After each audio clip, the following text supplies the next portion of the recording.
What is up potatoes? What's up sa inyo mga patatas? Babalik tayo guys syempre sa ating panibagong video. Palagi nyo tinatanong nasaan ni si Cory? Binenta mo na ba si Cory? Mandar pa ba si Cory? Ano na nangyari sa kanya? So ngayon is i-revive natin. Kunin natin pabalik si Cory dito sa QC. Again guys, si Cory po ay nasa La Union para sa mga nagtatanong.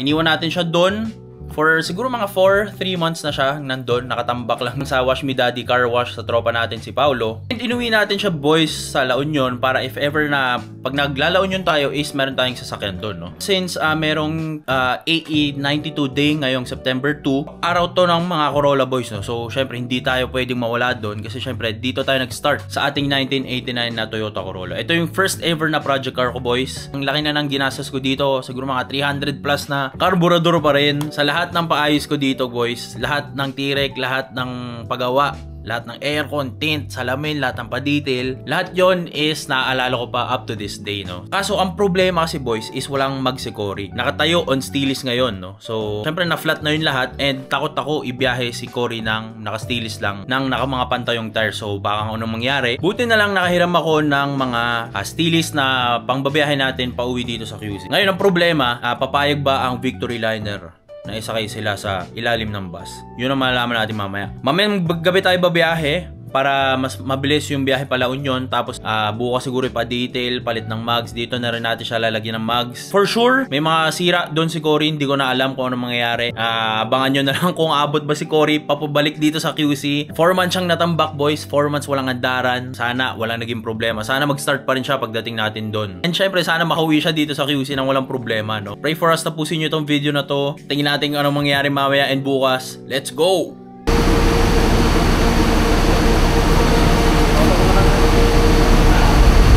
Di ba pwede ipatang? Pwede. Pwede naman. Sige po. Oras.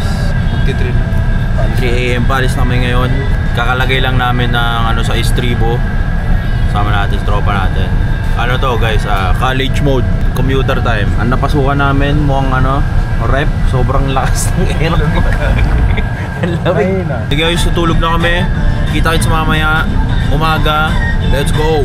Pa 6 o'clock na ng umaga boys. At ito ang sitwasyon ngayon dito. Kamusta boy? Okay naman. Just woke up. Just woke up. Mga isang oras na lang boys, nasa La Union na tayo. At parang napaaga ata tayo, no? Sana umandar si Cory. Sana makarating tayo ng QC pabalik. Let's go!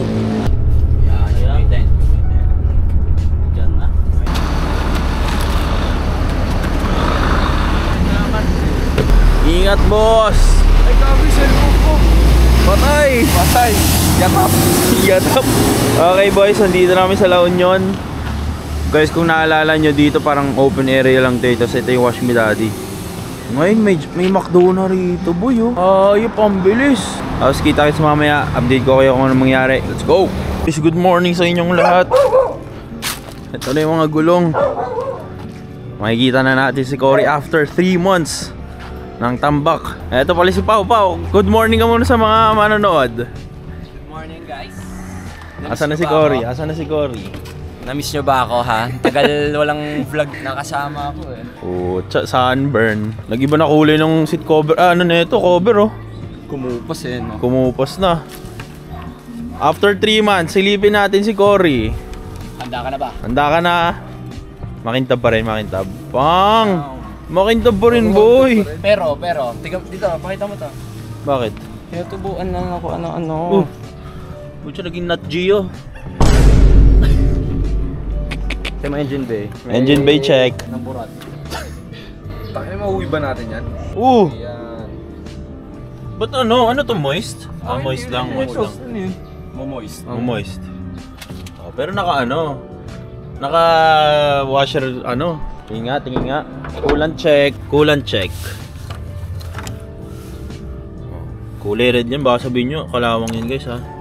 Red yung coolant ko dito eh. Kabila. Coolant check. Pula pa din. Taas mo. Ito mo. Ayaw eh. Wala pa ng laman. Ngayon, tinutubuan na ng gagamba rito. Nagmamoist siya boys oh. Ngayon sa start na, susi na to. Nandiyan na, cellphone. Tingnan natin kung magsa-start. Teka, usog muna natin. Pucha, na flat na lahat ng gulong. Makintab pa rin. Pero i-detail to boys para makintab-kintab naman. Mas kumintab pa lalo. Nakalibin seats yan boy. Ano nang amoy dyan? Oh wait, tinubuan na naman. Inamag na naman. Pucha, ano to? Puro na ano. Inamag na naman sir. Teka. Nakasalpak na. Oh, hindi ko gagasan guys ha, para makita natin kung magsa-start.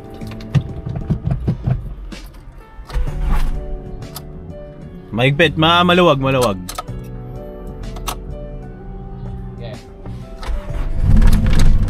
Hey!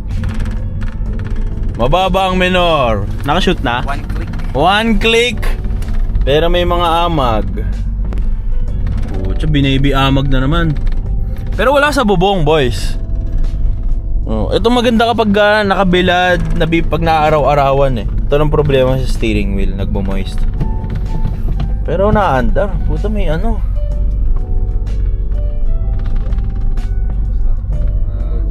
May alikabok na dito, boys. May miss mo yung kotse ko, boy. Mamimiss ko talaga. Wala nang kapitbahay Pakita. si Snoopy. Sa si Snoopy. Si Snoopy yung maandar din. Oh, maandar din yan. Si Snoopy. Naka-cover. Na TikTok shop mo rin yan ah. Oo ba? Na TikTok shop. Free sample. Free sample yan. Free sample. Pakita mo si Snoopy. At yung orig na mags. Pang! Parang nag-offroad to ah. Off-road yan.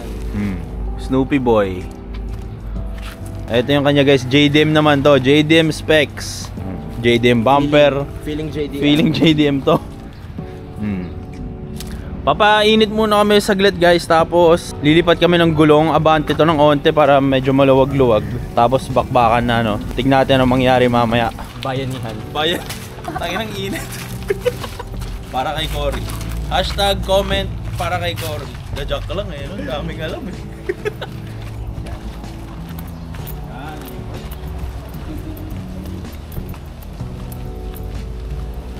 Okay, start na natin si Cory boys.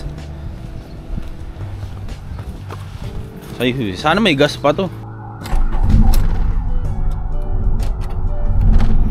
Oh, medyo maalag lang guys. Pagpasensyaan nyo na. Mababa ang minor.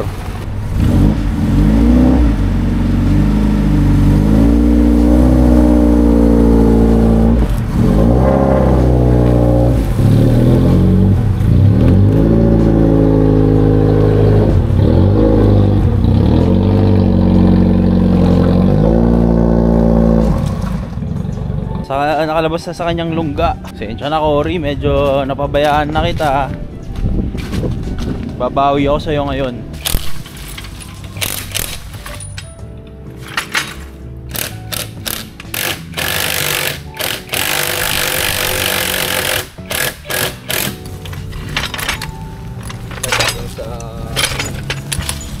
Okay guys, so ngayon, yan, papakita namin or papakita ni Rich Potato kung paano niya tinatanggal yung paninikit ng drum brake sa likod. Oo. Oo. Kundi pa. Yan. Oo, hindi pa. Gumagana? Hindi. May mga ano na.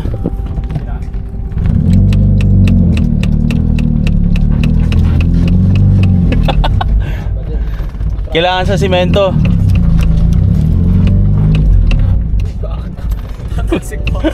Wala pa rin? Doon na, i-rolling na natin to. Hindi, ano mo muna.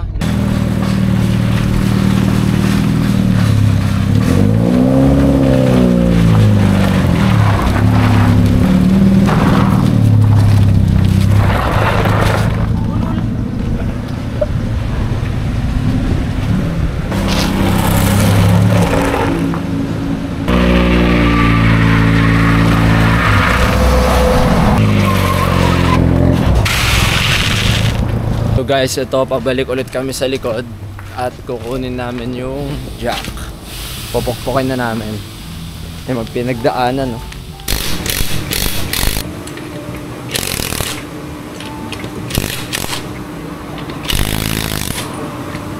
Ano, umiikot na siya, no? Ano yan? Sabi na nagigip pa rin.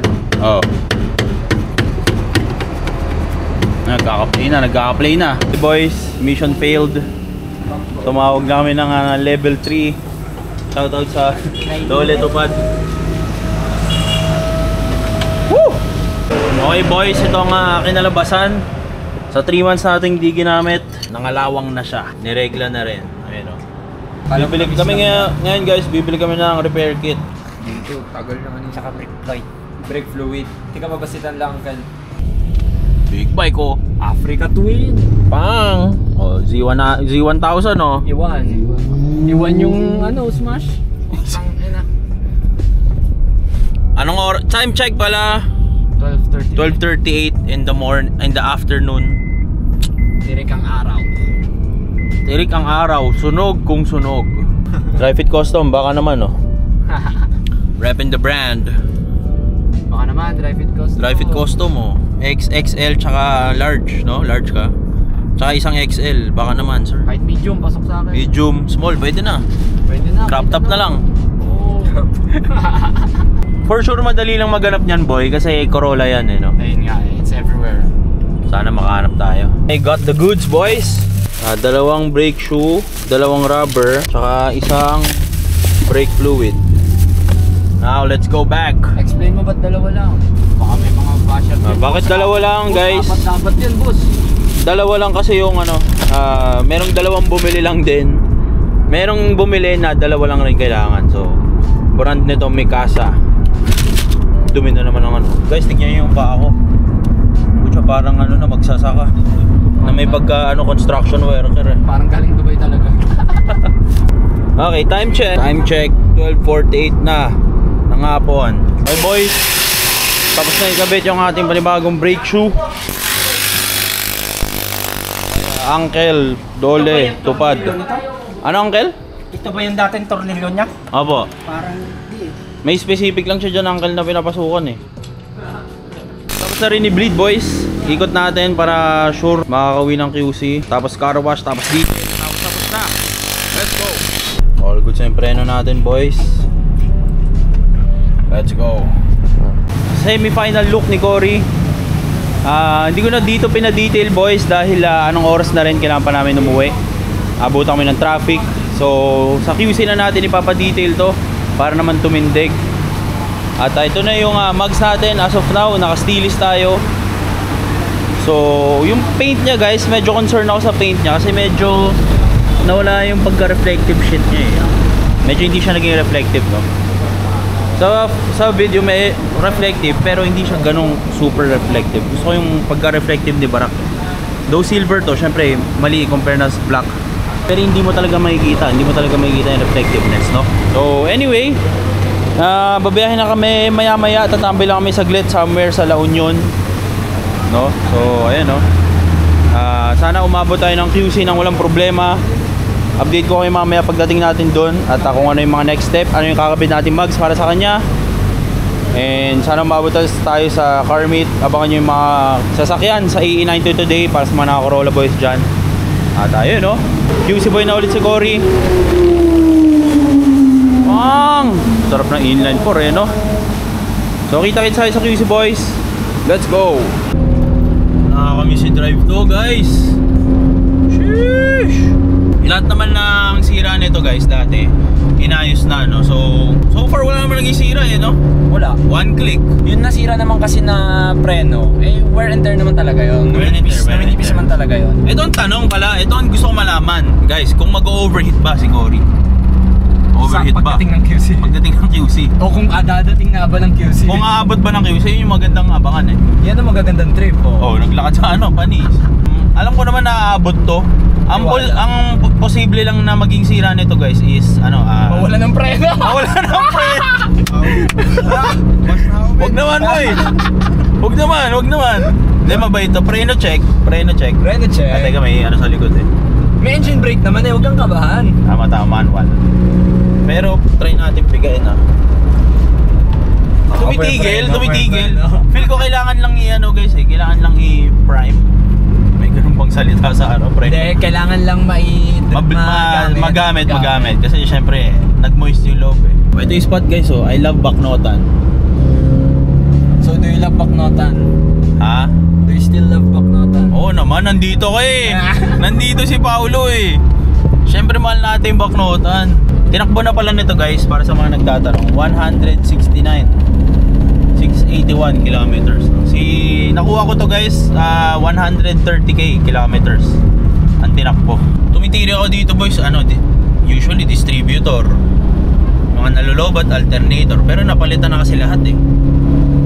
Diba? So ngayon pauwi kami ng QC, mamaya pa pala 289 kilometers pauwi ng QC. So aabot pa kami, ating alamin mamaya.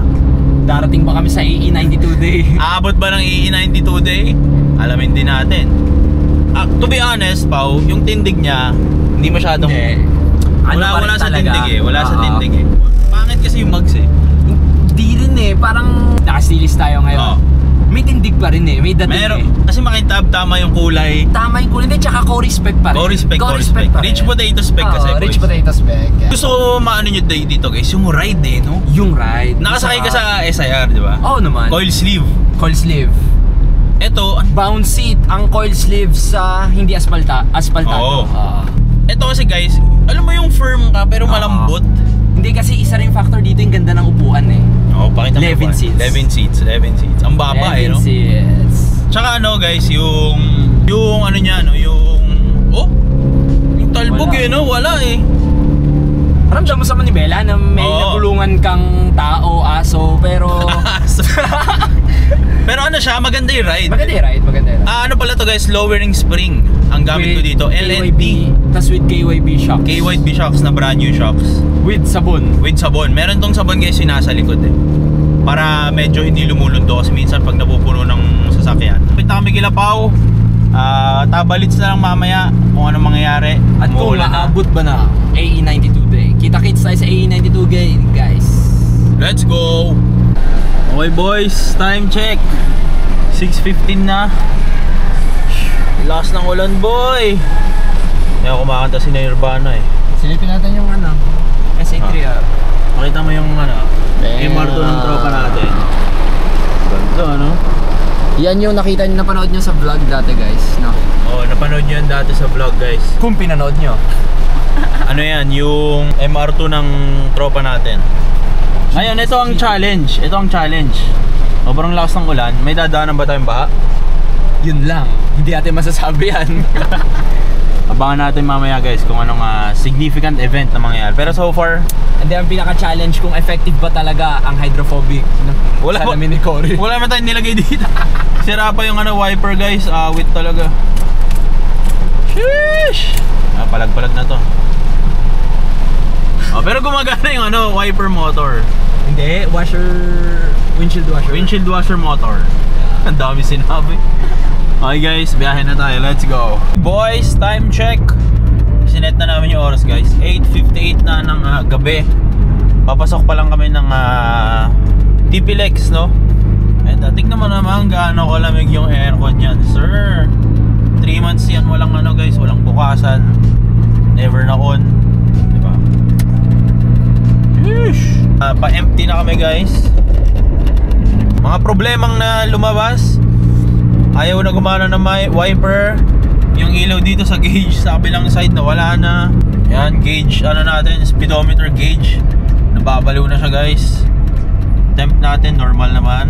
All normal signs. Wala namang masyadong issue pa, no? So update ko na lang kayo later. Okay, pagas muna. Kuya, 91 po full tank. Regalo natin kay Cory yan guys. Pa-full tank natin. Tingnan natin ilan. Ito ba 1.6? 1.6 lang guys oh. Update namin kayo pag nakarating na kami sa SCTEX naman, no? So mga 9-10 nasa TP-Lex na kami. Tingnan natin gaano kabilis yun. Usually guys mga 1 hour yan eh. Yung bawat legs. Baknotan to TP-Lex 1 hour. TP-Lex to SCTEX 1 hour. Pampanga to Manila 1 hour. Basta 4 hours yun usually pag hatawan. Pero ito mabagal tayo eh. Ayun, salamat kay Kuya, lilinisin niya yung salamin natin. Nagmo-moist eh. We going home baby! We going home! Parinig natin yung guys, konting exhaust ni Cory. Downshift.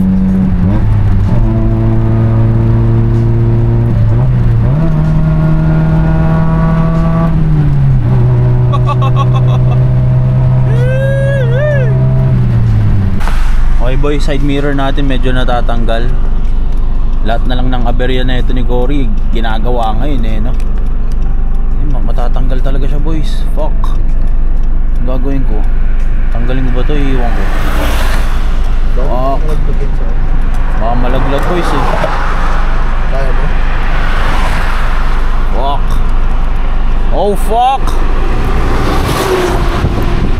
Malog. Malog. Alisin ko na lang boys. Delikado, baka maka-aksidente pa tayo sa likod eh. Alisin natin to. Dito na ako titingin sa rear view mirror. Bagong aberya na naman boy. Boys, dahil inaantok na kami, nag windows down na kami. Oras na para mag-ingay. Bombahin mo yan.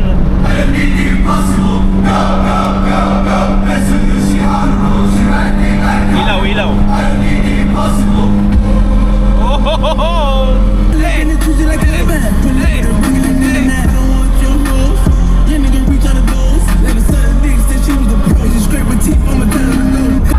okay boys, teka. Ang ingay. Time check, 10:08 na ng gabi. Tignan natin anong oras tayo makarating sa dulo na nga si Tex. Okay boys, time check, 11:30 na. Gas check, nakalahati na yung tangke natin. Konti na lang, QC na tayo. Let's go. 11:51. EDSA na kami. Rolling shot si kuya. Kuya to. Kuya to. Boys, walang naging issue. Kamusta driving, Gar? Okay no, parang gano'n pa rin tulad ng dati. Walang nagbago. Nagbago. Lakas pa rin sa side mirror, okay na. Wala. Hindi na nagawa ng paraan guys eh. Pinalaga na namin, baka makalaglag kasi tapos makabasag pa kami ng makadelikado pa ng iba. Gas check. Lakas kasi no? Iba talaga carburetor eh. Nasanay ka lang sa SIR. Matipid kasi si Barak boys eh.